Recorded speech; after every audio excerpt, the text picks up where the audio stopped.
What's good, YouTube? It's King Greco, the king of the chase down, and this is going to be a ranked team-up game. They had me on the Mavericks. We're going against the Lakers. It started off as like a 5-on-4, but by the end of it, it's going to be a 2-on-2. And their center is going to switch to the point guard pretty soon, so it's going to be me versus him. And just watch the defense I put on this guy this game. I get started off with defense, and we'll watch the instant replay of that lovely block to start the game off. But I don't want to talk about that. I want to talk about the NBA draft and the Commentator's dunk contest. If you guys have been following it, you guys pretty much know that I'm out of it.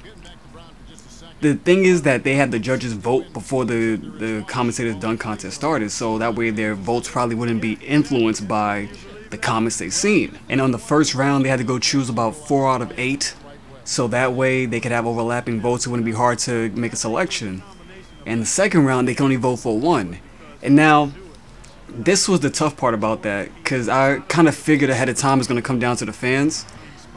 This means that unless 2 judges happen to vote for the same person, then it's automatically going to come down to the fans. And when you have 4 people there, then there's a good chance that they wouldn't be able to come to a unanimous decision unless one dunk just happened to be much better than all the others. But that's unlikely to happen because you guys seen the people I was going up against. We had Earn, there was QJB, and Shakedown himself. With the amount of subscribers that they have, I knew that it was going to be really tough against me, but I did get a lot of support inside of the first round.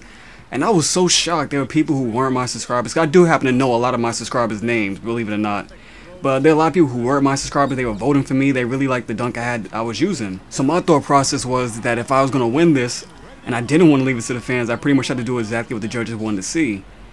And that's what led me to choose 2 dunks where I set them up with crossovers and try to do contact on them, because that's what they said they wanted.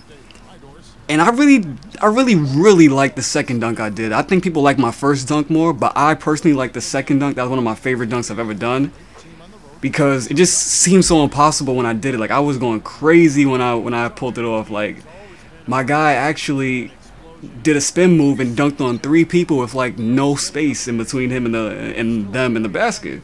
So I was going crazy when that happened, but a lot of people like my first dunk. What I should have done was take 1 dunk that I used from the second round and then take 1 dunk that was not like what they've asked for, that I was going to save for one of the other rounds, because I had quite a few dunks to choose from. I'll probably show you guys that inside of a montage or something later on. Oh, I have to go off topic for a second, because look at this. First I do a spin move, right? I lose him.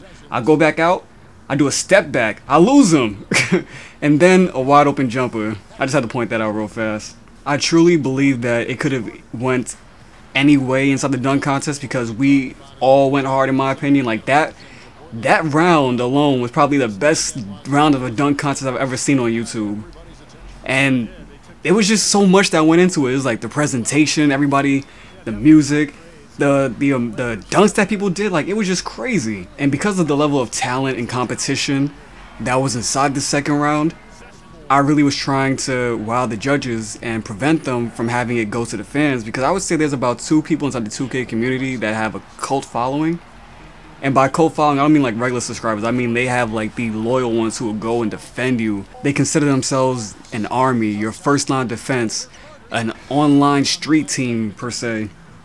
And before it was just smooth. Like I could see him doing a layup, and then all the fans would have came by and they would have voted for him to win it still. They'd have been like, sure, who cares if it's not a dunk? It's a Tony Parker layup, and he did it on Tony Parker or something like that. They would have found some sort of way to justify their vote or whatever. And don't get me wrong, I'm not trying to take anything away from anyone. I did think at the beginning when they mentioned the whole dunk contest, I was thinking that at the end it would come down to me and QJB.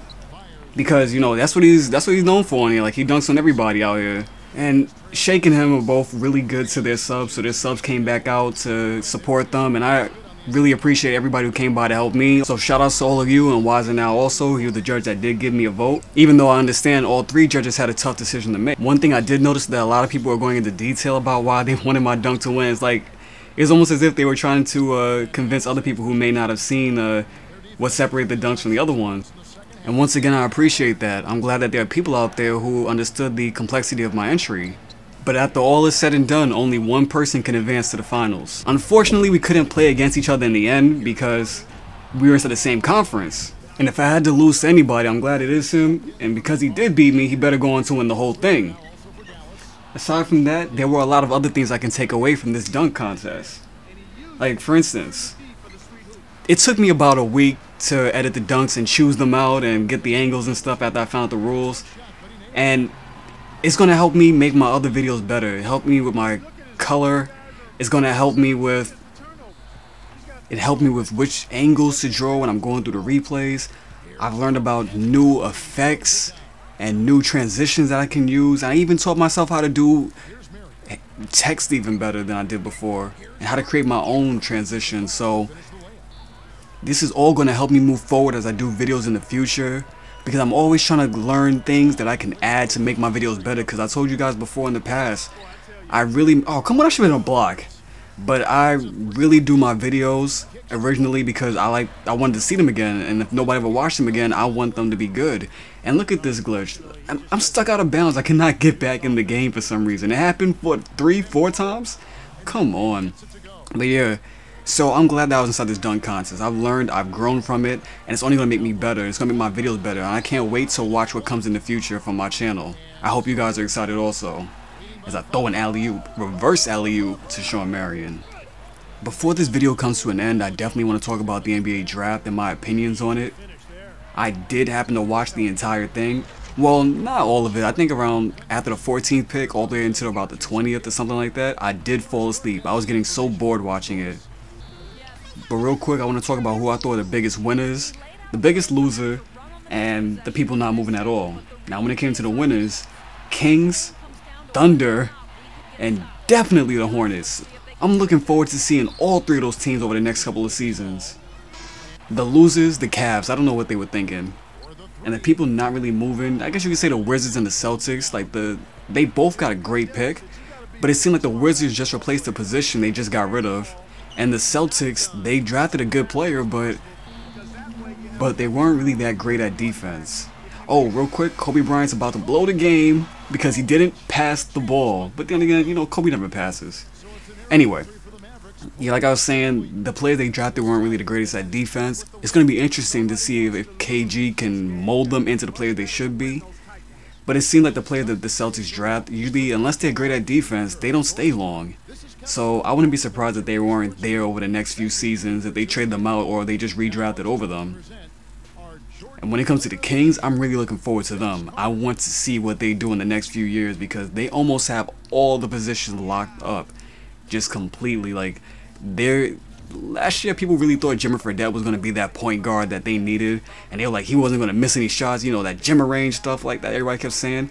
Sure, he may have shot over 30% from 3, but he was shooting like 30% from the field in general. So I think when I see a potential overhyped player, I tend to be right, and that was one of those situations. But I'm really looking forward to seeing that team over the next few seasons, them and the Hornets. But you can't forget about the Thunder. They're the only team who can go to the finals and still get better through the draft.